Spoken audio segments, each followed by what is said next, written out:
What about what's happening now and the clearance that's been given for the Asia Cup and the Pakistani team coming to India? Gaurav, can I just quickly mention that trust your own people? Of course, trust your own people. But in the fog of war, when they spread misinformation, when they spread disinformation, that is where you need to control the kind of access that Pakistan should control it. No, that's exactly what the government is doing. My only problem is with lack of consistency.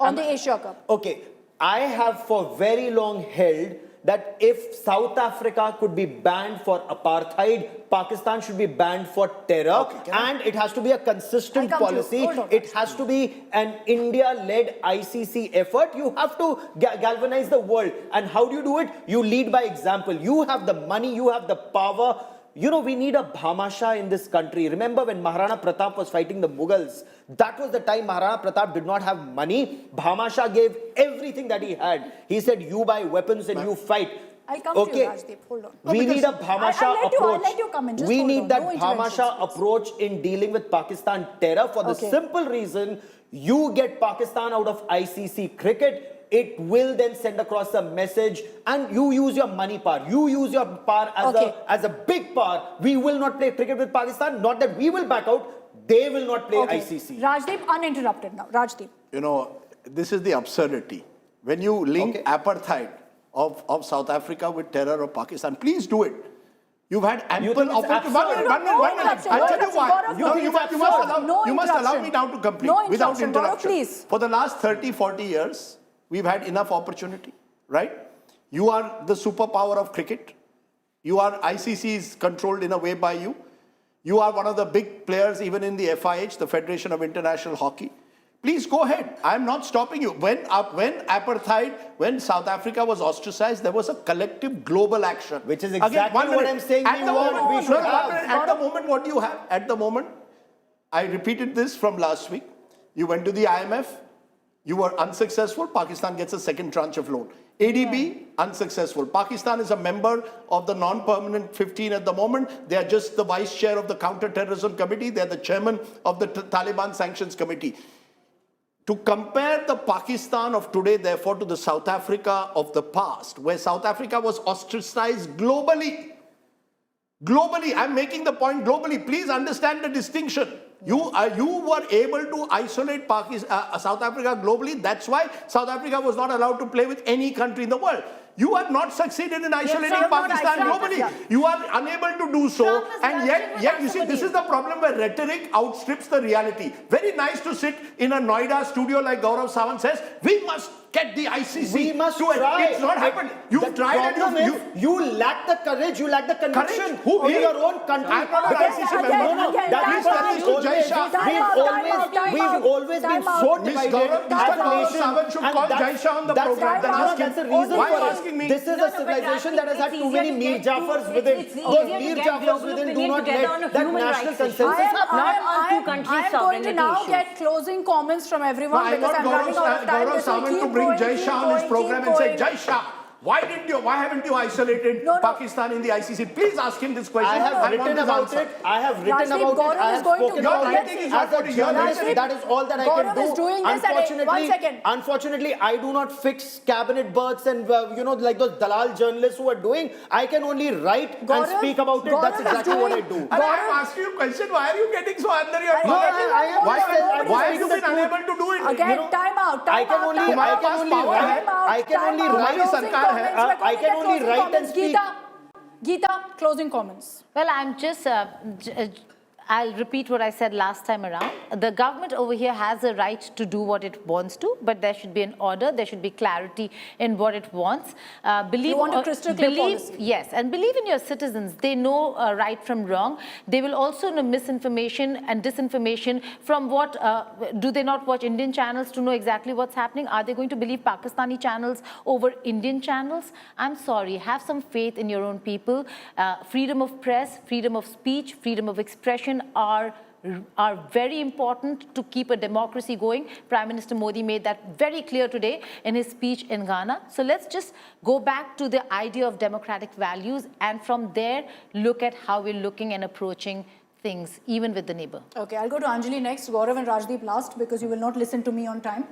No, I have a guest coming. If I walk out in the middle, it's not because I'm walking out for any other reason. We'll wrap So, see, India currently is not in the position, as Gaurav had mentioned, to completely isolate Pakistan. I mean, the Chief of Air Staff or the Air Chief is right now enjoying parties with the US. So, and clearly they're buying, apparently they're buying some equipment, defense equipment F-16s. also. And we are also buying. So, both of us are actually buyers of the same country. So, I don't know who's benefiting here, only US. But my point is, currently, we need to focus on the fact that if you do not have a dialogue, and you choose right now not to have a formal dialogue, you are not sitting across the table in terms of two governments or two emissaries, then sorry, you need to have some sort of an informal connection, I feel. Quick, Pranay, quick. I think I agree with Anjali on this count that it's, our effort to isolate a country may not result in the global isolation of a country. Yes, but every policy cannot be a static policy. You have to be dynamic about it, and the dynamism of the policy depends on this. Relationship has always been accident prone, and we have to respond accordingly. And the only effort, the only objective is to let Pakistan feel the cost of it, what they do, and make them realize that this is going to happen, this is going to hurt them if they continue the policy of terrorism. Okay, Rajdeep. Last time, Rajdeep had the last word. This time, Gaurav will have the last word. Rajdeep. You're being very unfair to me. You're being very unfair to me. But either way, I will say my belief is strengthen the voices of moderation and sanity, reject and completely isolate the voices of extremism. The more you can do that, I think the more you will open some windows of hope. Otherwise, you will have two countries, both in areas of darkness, both viscerally, increasingly hating each other. And I'm not sure whether hatred is a solution in the times in which we live. So my final point is wherever you can find voices of moderation and sanity being strengthened in Pakistan, please do it. Wherever you see voices of extremism on the other side of the border spewing hate against India, please call them out, target them, isolate them. I would therefore call for some kind of a two-track policy rather than a policy which is generalizing every Pakistani with a monochromatic color. That I find will only end up strengthening further, worryingly, the voice of extremism in Pakistan. Okay, don't paint them all with the same brush, Gaurav.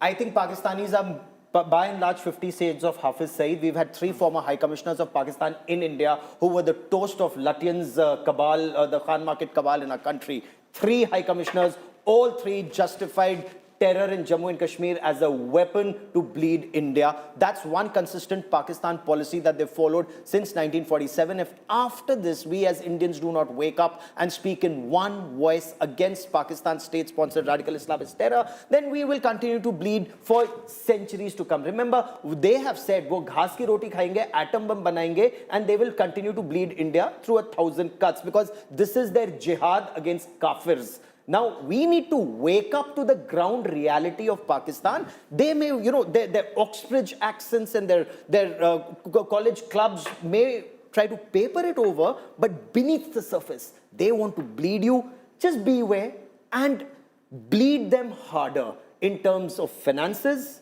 in every which way. The harder they bleed, the lesser you bleed. Okay, all right. Thank you all very much for joining us in this edition of Democratic Newsroom. It did get a little animated, a little noisy, and we apologize for that. But it's a very emotional discussion, a very emotional debate. I am doing it just to keep my people safe, my country safe. Called TRP Newsroom. This is nothing to do with ratings. It may be for some. For us, it's all about keeping Indians safe. The Democratic Newsroom is very much news without noise, and we aim to do that. It gets a bit emotional sometimes, so we apologize for that, but thank you again for joining. Noise room. Call it the noise room.